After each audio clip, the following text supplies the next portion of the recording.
Hey guys, Josh here, Hey, this is Mike. and we are Real Dead. And today, we're going to be doing a review of a movie from 1999 that really changed a lot in the horror genre, Mike, in my opinion. And that is The Blair Witch Project.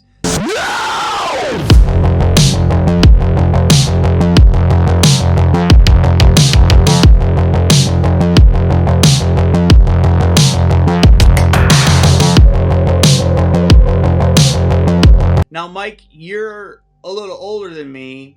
I think, in like 10th grade.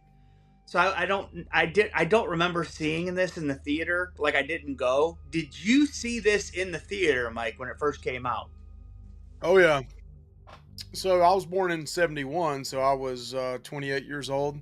So I remember the hype on this movie when it first came out, and it was going to come out. There was a website set up for like trying to find the characters that we found out eventually in the movie was not dead, but everybody was like a missing report, and it Mm-hmm. was a lot of hush hush. And you gotta. It's hard for I think the generation now to understand that back then it was AOL internet. It was not high speed fast, and you didn't get a bunch of secrets behind the scenes. It was The people marketing would for this was legitimately. really, I thought this was really a found footage thing. I mean, I really did at first yeah. The because the marketing was it was genius for this movie, in my opinion. yeah, Yep. And I I remember think it everybody at changed. school. It changed a lot for the low budget movies and the found footage genre. That you didn't have to spend a Yep. ton of money to still put out a good product.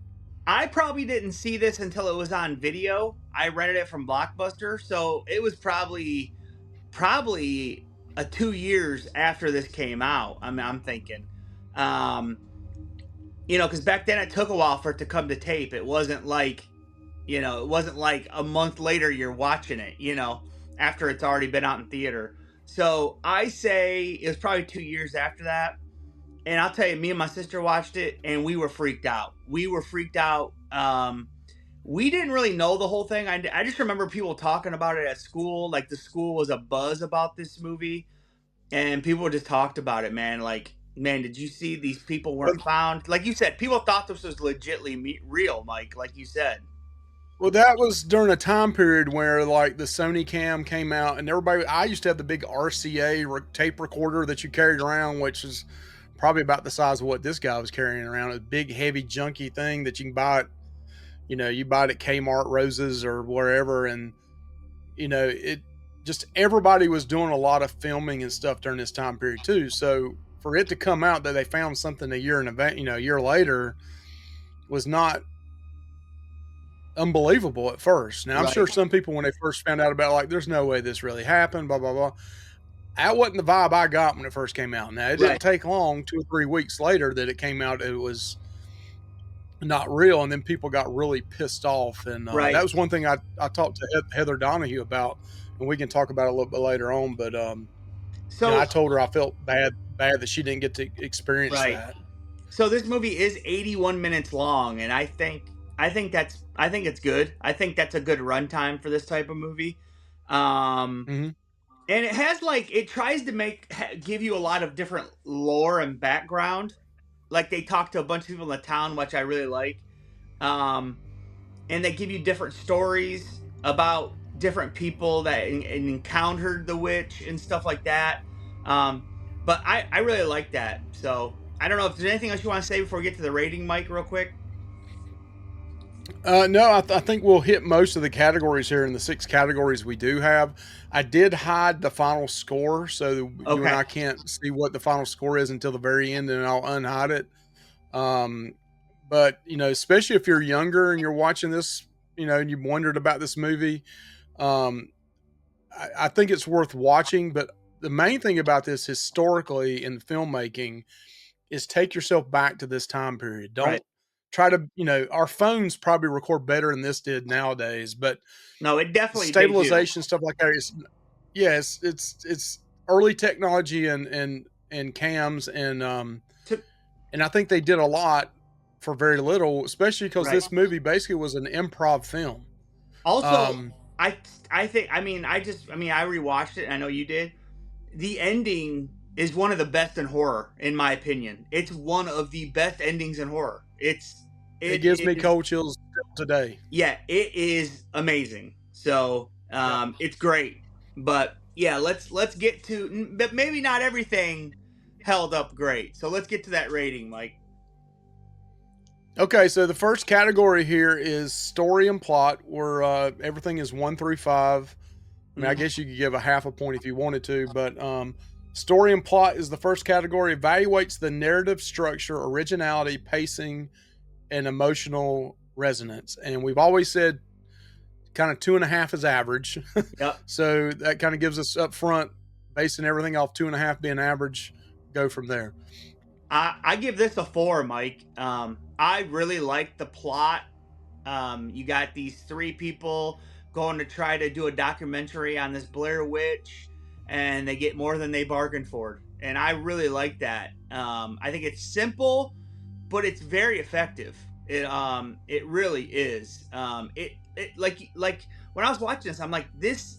No wonder why some people are fooled. This looks like just like people going out trying to get a documentary done. Like, no wonder why it was so effective. It's great. Yeah, it's really high for me. I say a 4. Yeah, I can't remember a movie, maybe Cannibal Holocaust from way back in the 70s Right. was a movie that kind of was a found footage type film. This, to me, took the found footage to another level. This is Yeah. like the one that broke the ice on it. I Yep. think the story and the plot, which is this category, every small town in Michigan, North Carolina, Maryland, or wherever, New York, every small town has a lore or a haunting or some kind of witch type story, Right. and this just grabbed everybody's attention. So I'm agreeing with you. I give this one a 4 as well. I Yep. make it even go 4.5, but I'm gonna go 4 on this with me. Yeah, I was teetering on 5, Mike, because that's how much I think it works. I So, I think it hits yep. um everybody's button on it. Yep, it works for All sure. right, so next is direction. Assesses the director's vision, storytelling ability, and execution.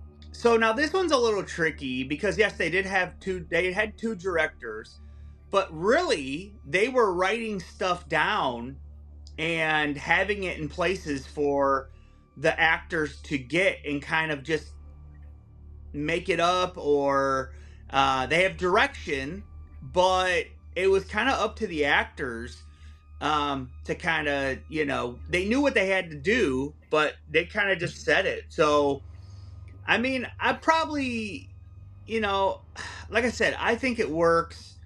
It's an interesting way to do it. But I would give it 3. I'd give it a 3 for me. Okay. So I'm going to go opposite of you on this one. I gave this one a lot higher score myself. I almost would go 4.5 on this one as well, because what I like about this is there was a lot of improv, Yeah. and basically the characters, like you said, were given little bitty scripts, each one individually, not together in a group. Right. And it may say, okay, today you're hungry, you're hurting, you're angry, you're mad all day long, and that's how they had to act all day. Yep. Everything else was kind of improv. Um, but what I loved about that was they gave them protein bars. They weren't able to eat full meals, and they had to go to the bathroom. I mean, all those things that happen out in the woods are emotions, and they came out on display in the film. And I think the 3 actors they chose did a great job of this. Well, just like that one part where they run out of the tent and the girl's like, "What?" She was like, "What the?" She's like, "What the fuck is that?" What? And they didn't know. Like they didn't know that was gonna happen. And it was someone dressed like in a white costume. And it just Running so beside them. happened. And it just so happened when they went over to try to film it, they missed it. And it actually is. I feel like that works in favor of the movie not to show anything, in my opinion. So, So I'm gonna give it a 4. I'm not gonna go 4.5. I think some people are confused with the ending of this. To me, that's what makes the movie so great. Is some people think Josh was the killer, some people think Michael was a killer, some people think Heather was the killer, some people think it really was a witch. So right. that's what I like about the movie. It gives you space to kind of come up with your own ideas of what you thought happened. So So so like if there is the one thing I wanted to say too real quick, like if there is a witch, like when does it take over? Like the witch has total power over space and time, apparently, because like the woods is like never ending. I don't know if you noticed that. It's like always they're always like in a time loop. Like you're the on a witch, circle. yeah, the witch has, and if you watch other installments in the Blair Witch, you actually learn more about that. The newest one that came out like 5 or 6 years ago, you learn a lot more about that.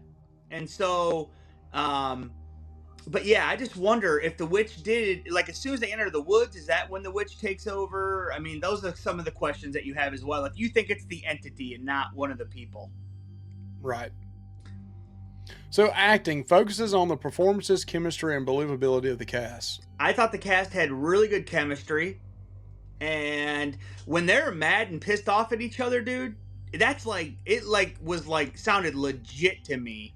um and like they're kind of going a little bit nuts at times because of not being able to get out of there, and then they don't have cigarettes and all this And the other whole stuff. map, the Yeah, map no, the thing, map, the one guy threw the map away, and then like when their friend went missing, I mean, it was just, and then her monologue into the camera when she's like, "Oh God, sorry, blah blah blah," and then at the end where they're in that house, and not just bubbles. when they're in that house, Mike, and their voices are so panicky and like they're like yelling for Josh. I mean, it is very believable acting, in my opinion. It's um, yeah. I mean, dang, I give this a 4, and honestly, I really do. Yeah, that's the one thing about with it being improv, it was all spontaneous. Yeah. They didn't know what the other person was going to say. You know, I think Michael in here, I think he was told that his hand was at some point tonight you're going to be waking, you're going to be you're going to be waking up, or something's going to wake you up, and then you need to go to the top and then go to the bottom or something like that. And he had no clue what that meant. He didn't know there was a house out in the middle of the woods. He didn't know what once he saw, I think one of his favorite scenes or comments he made in there was when he saw the house for the first time. He had no clue. He said, "Oh man, there's a house in the woods," or wherever it was. Yeah, he didn't know. It was it was really shocking to him that he didn't know that there really was going to be one out there. Yeah, for sure. So I love the acting. I'm gonna go high again on this. I mean, some of you guys will be like, "Man, Mike's a found footage guy here." I do like found footage, but the way this was improv, I thought the acting was great. This has got to be the king of found footage, right, Mike? I mean, this is, I don't know. I mean, I'm also a big fan of found footage. It's got to be up there. Well, I think a lot of the found footages, they do have scripts. Right. And this one doesn't have a script, and that's what I think that's what I like about it more than anything. Right. So now we go to cinematography, looks at the visual style, camera work, lighting, and overall aesthetics. Okay, so this one is a little trickier because it is all, they have like a handheld little camcorder that's color. Then they have the big, like a big bulkier camera setup that has actual like film reels on it, I think. And that one shoots only in, I think, black and white. And is that 16 millimeter? Yeah, I like the way they moved the black and white and color around. Yeah, I like that too. But I will say it is really shaky because that's just the way it is. People holding these cameras, it's not steadied. And I think some people hate that. And I get it. I do understand that. And so that would be a couple notches down for me. But I mean, just the setting, you're in the woods and, all of this stuff. I think, man, I'll probably have to go low on this, though, because of the shakiness. Not that it bothers me, though, but I've seen a lot of people complain about that, Mike. Like, a lot of people. I would say 2.5 on it. People are going to think you and I copied. I was going to say average on that one for me, too. Yeah. You got to remember the time period it was in, too. Right. And what they were filming with. I do think one of the greatest shots is her speaking in the camera, not having a viewfinder on it, that she can see herself framed perfectly, and her being over to the side and the snot blowing out of her nose. I mean, it's real. It comes across as real and very very realistic. So, but I do see that. I mean, it is pretty shaky. I mean, my son tried to watch it for a little while, and he's like, "Yeah, I can't watch this," and I get that. Right. I mean, if you're not used to seeing things like that, but I remember as a kid watching videos of family members, and it is just like that. And that's when everybody, everybody's standing still, and the jerkiness of it. That was just how it was back Right. then. Yep. Okay, music and sound. I don't. Is there a lot of music in this, Mike?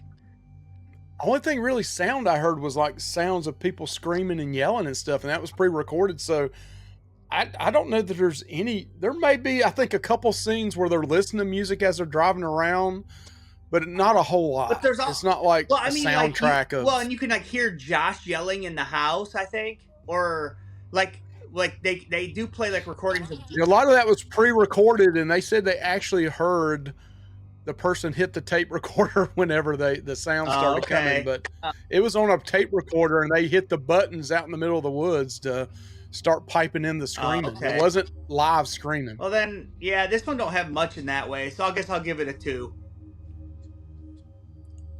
Okay. Yeah, I'm gonna give that a 2 as well. All right, so now we're going to kills, quality, originality, practical effects, CGI. So if you don't know, there is. I mean, we don't know if any of these people die.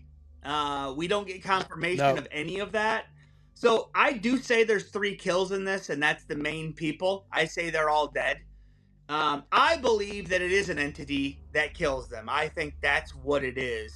And if you watch later movies, it's confirmed that's what it is. If you watch the newest Blair Witch, that's what it confirms that. So, you need to watch that, Mike. Honestly, it's not great, but it does fill in a lot of holes, and it is a direct sequel to this movie. It's a direct sequel. But so you have Josh who's taken in the middle of the night, and then they do find teeth and blood and like his shirt's ripped up and wrapped up and stuff. So I think he's dead. I think that was cool. I mean, the thing that really gets you is when Heather runs downstairs and Mike's in the corner. That's really creepy. And I know they had some other shots, but I'm glad they went with that ending. That goes me more towards cinematography. That was a killer shot. Oh well, I'm going with that was part of the kill, because they said that the Blair Witch would put the kid in a corner while they killed and that's what Rustin Parr did too. Rustin Parr did that. That's how he killed the kids. He put them in a corner and then he killed one while the one was in a corner. So, yeah, I mean, you don't really get to see anything, so this one's low for me too. I'll say a 1. Okay. Yeah, I was going to go 1.5 just to give it. I mean, just because. Listen, well, maybe I need to go a 1 as well, because really, you don't see any kills, you don't see any blood, you don't see any uniqueness in kills. You do see a little blood. Kind of the whole story comes when his together. Teeth are wrapped, when his teeth are wrapped up in that stuff, they do show a tiny bit of blood. Yeah, but it's not like somebody got hit and cut and there's special effects or anything like that to it. It was real teeth too, I believe they used from a dentist.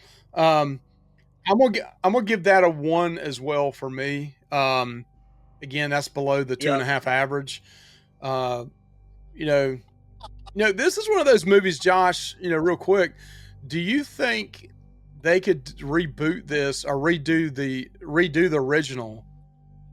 Would there even be any possibility of redoing? I think that. Well, I guess we'll find out, because Blumhouse is going to be either they're going to be rebooting the franchise. I don't know if that's remake this, but you know what? Like, they're not going to go the same route where they're not going to show anything. Like, that's not what they're going to do. They're going to show a witch. They're going to show a demon, something. That's just how it is. But I think they could. And I think they could do all right with it. Not Blumhouse, but somebody else. So when it's all said and done, Josh, pretty close on our scores. 2.8 for you and 2.9 for me.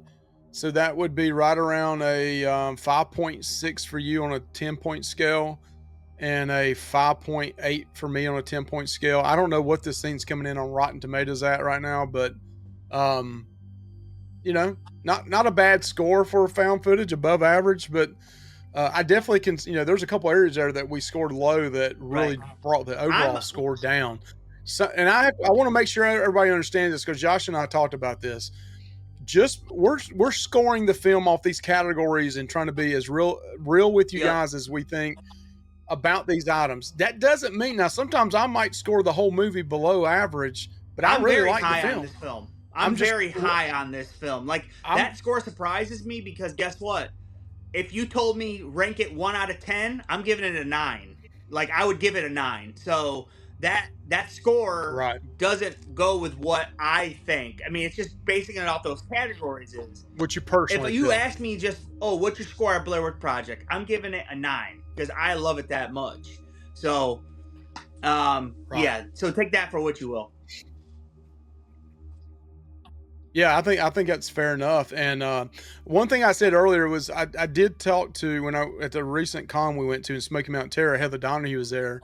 I had her sign the Blair Witch VHS I had, and I'd been reading up on the what had happened, and I'd heard her say one of her biggest regrets was not being able to enjoy her and the three main characters, the cast, enjoy the phenomena of Blair Witch Project because that first 2 weeks it just blew up, and they were sending like family members were sending her mom and dad like condolence flowers and meals and stuff like this, but they were put up in a hotel somewhere and they could not contact anybody, so she didn't get to go to see Premiere. the she actually snuck in and saw it, or they did, but she couldn't see the premiere and stuff and the red carpet and all that. And as young actors and actresses, that had to be hard. And then after it came out that they were real, I'd heard stories where they had come back and said people were coming up to them like, "I wish you were really dead. I hate that you were alive because you snookered us." And they thought it was their fault that they did the bait and switch on everybody. So everybody liked it at first, and then a lot of people turned on it. And still to this day, some Yep. people hate it because they turned on it. They feel like they did a Well, bait and switch on them. I mean, I put a thing up on a horror page, and I mean, Mike, a lot of people said they didn't like it, and they were between the ages of 35 and 60, Mike. It wasn't like they're kids now. I mean, they were around when the movie came out. So, yeah, Right. it's like, okay. Like, I don't know, man. I like it a lot. I think it's good. It's a good, and like you said, me and you are both fans of found footage, so maybe that plays into it. I don't know, but I think. I think this one, and even I've watched part of the second one. I mean, it in the Hell House series. Oh, me I too. like the Hell House series as well. It Yep. goes under found footage. I think that's kind of revived things a little bit. I Exist think was they're working really on a good. new The one. Bigfoot found footage. Yeah, the Exist Bigfoot was Yeah. not a bad one Yep. either. So, Okay. Well, like, all comment, right, Josh, subscribe. Let us know what you think of the Blair Witch Project, and we'll talk to you later, right, Mike? that's right. Have a good one. Bye. Bye.